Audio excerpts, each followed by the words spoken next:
그러한 대표적인 지금까지 알려져 있는 사람이 이제 리처드 스톨만이라는 사람이 있습니다. 리처드 스톨만은 GNU 프로젝트라는 걸 이제 출범을 하게 되는데요.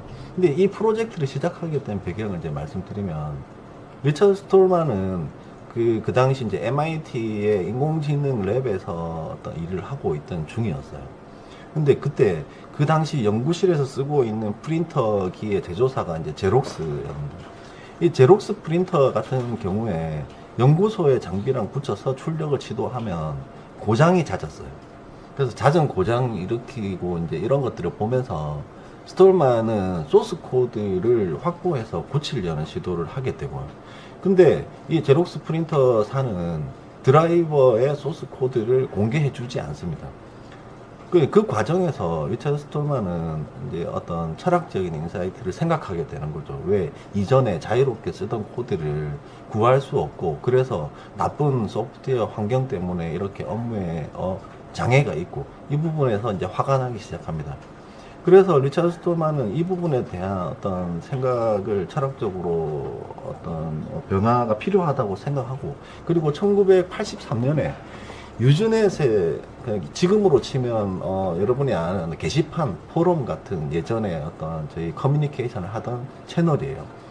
유즈넷에 유닉스 호환 운영 체제를 완벽하게 만든 다음에 누구에게나 무료로 줄 것이라고 이제 발표를 하게 됩니다. 이게 이제 1983년도의 일이고요. 그리고 그 이후로 뭐 이막스, GNU 이막스라든지 GNU 배시 이런 것들을 만들어서 이제 공개하게 되고요. 그리고 그 GNU 프로젝트에서 아주 가장 중요한 역할을 했던 부분은, 현재 리눅스 터미널에서 소프트웨어에 대한 어떤 문서를 읽기 위해서 man이라는 명령어를 치게 되고, man 안쪽에 보면 기술적인 어떤 매뉴얼들이 존재하게 되는데요. 이런 것처럼 소프트웨어에 대해서 문서를 충분히 제공하는 기반을 확립하게 된 게 GNU 프로젝트로부터 시작이 되었습니다. 사실 그 전까지, 그리고 지금도 마찬가지이지만 소프트웨어 개발자들 입장에서 프로그램 소스 코드를 작성하는 거에 대해서는 크게 거부감이 없어요. 하지만 그 소스 코드를 잘 쓸 수 있게 설명하는 문서를 만드는 거에 대해서는 아직 익숙하지 않은 게 지금 개발자들의 어떤 보편적인 어떤 태도죠. 근데 이 GNU 프로젝트는 많은 사람들이 자기 소프트웨어를 쓸 것을 예상하고 움직이기 위해서 가장 필요한 것이 소프트웨어의 문서에 대한 기반을 확립해야 된다고 이제 생각을 했고요. 물론 이 재단도 처음에 소프트웨어 문서를 제대로 만들기 위해서 어려움을 많이 겪었어요. 하지만 어떤 많은 기여자들이 오랫동안 문서를 만들기 위해서 노력해 오면서 지금과 같이 여러분이 터미널 상에 어떤 명령어를 모를 때 그냥 man이라는 명령어를 붙이면 거기에 대한 기술 문서를 볼 수 있도록 만들어진 거죠. 이 리처드 스톨만은 그 GNU 소프트웨어 이제 프로젝트를 운영을 하는 동안에 어떤 한계점을 여러 가지 느끼게 되는데요. 왜냐하면 기술을 만들어서 프로젝트로 공개하는 것만으로는 기술을 사용하는 방식에 영향을 주기가 부족하다는 걸 깨닫게 되죠. 그래서 이러한 부분에 대한 비기술적인 활동들을 잘하는 발판을 만들기 위해서 1985년 10월에 프리 소프트웨어 재단이라는 것을 설립하게 됩니다. 이 GNU는 운영체제를 이제 의미하는 것이고요. GNU 프로젝트 밑으로 여러 가지 소프트웨어들을 이제 공개할 수 있는 소프트웨어를 합쳐서 자유로운 사용을 할 수 있는 어떤 기술적인 부분들이죠. 이 프리 소프트웨어 파운데이션 같은 경우에는 그러한 것의 배경이 되는 운동을 하기 위한 단체였어요. 그래서 뭐 지금까지도 존재하고, 지금도 웹사이트에 가보시면 다양한 캠페인 같은 것도 이루어지고 있는데요. 어떤 이런 자유 소프트웨어, 자유로운 소프트웨어 환경을 하기 위해서 필요한 여러 가지 캠페인, 그리고 저작권, 라이선스 이런 것들에 대해서 이제 활동을 하는 단체인 거죠.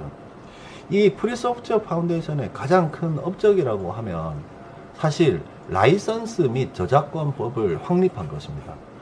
지금 현재 가장 많은 오픈소스들이 채택을 하고 있는 GPL, 즉 GPL을 이제 풀어서 보면 GNU General Public License입니다. 결국 이 GPL은 개발자와 일반인의 생각을 획기적으로 바꾸게 되고, 지금까지 저희가 GPL을 쓰는 사람들이 어떤 프로젝트를 선택할 때는 이 라이선스를 지키면서 오픈소스의 어떤 발전을 위해서 갈 수 있는 방법으로 많이 고르고 있고요. 그 이후로도 여러 가지들이 이제 나오긴 하지만 그 프리소프트웨어 파운데이션이 없었으면 지금 여러분과 같은 GPL을 자유롭게 쓰는 소프트웨어들이 많지 않았을 거라고 생각이 됩니다. 이 GPL은 그 당시 이제 해커들은 사실 이렇게 생각을 했어요. 소프트웨어라는 것이 어떤 모습이 없고 형체가 없었죠. 그리고 만질 수 없는 코드인데 저작권을 적용한다는 개념을 사실 이해하지 못했어요. 하지만 이 1980년대 미 의회에서 컴퓨터 프로그램의 저작권법의 어떤 적용을 받도록 이제 법제도를 만들었어요.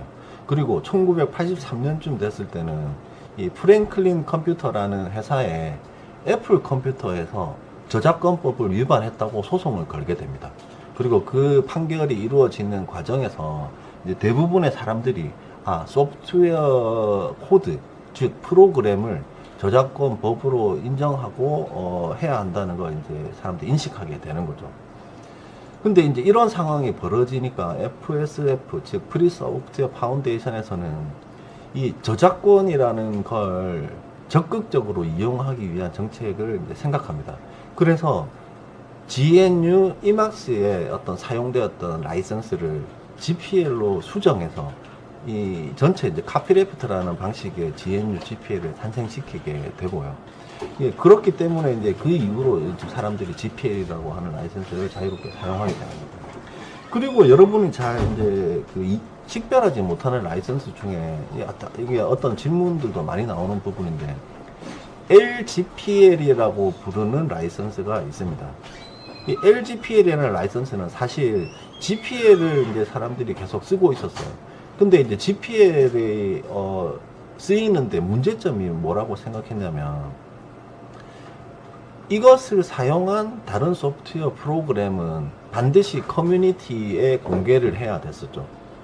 근데 이러다 보니까 상업적인 용도로 쓰는 회사들 입장에서는 GPL이 적용된 소프트웨어를 쓰기가 이제 힘들어지는 상황이 됐고, 그것은 지금도 여전히 마찬가지 이제 현상을 가지고 있죠.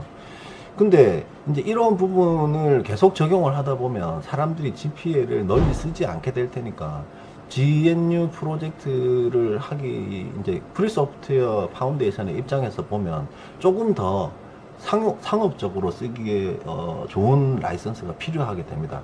그래서 1991년에 라이브러리 제너럴 퍼블릭 라이선스라는 이름으로 발표를 하는데요. 근데 이것이 이제 이름이 나중에 변경돼서 GNU 레서 제너럴 퍼블릭 라이선스, 즉 지금 현재 LGPL로 바뀌게 됩니다. 근데 이 LGPL이라는 내용은 어떤 거냐면 GPL을 따르지 않는 프로그램이 GPL이 적용된 소프트웨어를 라이브러리 형태로 사용할 수 있도록 허용하는 라이선스입니다. 이제 그 얘기는 제가 어떤 상업적 프로그램을 만들어요. 하지만 라이브러리로 쓰고 싶은 어떤 프로젝트가 있는 거죠. 근데 그 프로젝트는 GPL 라이선스로 만약에 되어 있다고요. 그러면 GPL 라이선스로 되어 있는 걸 라이브러리로 쓰게 되면 제 소프트웨어도 GPL을 따라서 같이 공개하고 커뮤니티에 공유를 해야 하는 거죠. 하지만 그 라이브러리가 LGPL의 라이선스를 가지고 있다면 저는 제 프로그램을 공개하지 않고 그 라이브러리를 자유롭게 사용할 수 있게 되는 겁니다. 따라서 LGPL은 GPL을 조금 더 완화한 프리 소프트웨어 파운데이션 입장에서는 약간 한 발 뒤로 물러섰던 이제 라이선스인 거죠. 그리고 그 프리 소프트웨어 파운데이션을 통해서 이제 사실 생기게 되는 어떤 거버넌스에 대한 모델이 하나 있는데요. 이제 지금 글로벌 오픈소스 진영에서 많이 사용되는 이 베네볼렌트 딕테이터십이라고 하는 이제 거버넌스 모델이 있습니다. 이제 이 얘기는 한국말로 이야기하면 자애로운 독재자 모델이라고 불리는 모델인데요. 이 모델을 처음 시작하려고 만들게 된 사람이 바로 이제 GNU 프로젝트를 했던 리처드 스톨만이고요. 이 리처드 스톨만은 강하고 확고한 지도력으로 그 재단을 이끌었어요. 하지만 어떤 주변 사람들의 이야기를 모두 수용하는 정책을 쓰기보다는 약간 독재 스타일에 가까운 모델을 쓰게 된 거죠. 하지만 이 사람이 바라는 방향이 뭐 어떤 개인적인 사욕을 위해서 독재를 하는 모델이 아니었고, 커뮤니티 전체에 대한 어떤 좋은 방향을 가고 싶어 하는 거라고 다들 인식을 했기 때문에 그 두 가지의 단어를 이제 붙여서 자애로운 독재자라고 이제 부르게 되고요. 그리고 이 시점부터 이제 자유 소프트웨어 진영, 즉 프리 소프트웨어를 하는 사람들 진영에서 자신들이 각자 가지고 있던 커뮤니티 리더들이 있었는데, 그 커뮤니티 리더들을 지칭할 때 이 용어를 쓰기 시작합니다. 그리고 최근에는 이제 오픈소스 커뮤니티의 어떤 거버넌스 모델을 논의할 때 사용되기도 하고요. 제가 진행한 이제 이 과정 말고 다른 과정이 유튜브에 공개된 것들이 있는데, 그 중에서는 이제 커뮤니티 거버넌스 모델을 이야기하는 데서 또 사용되고 있습니다.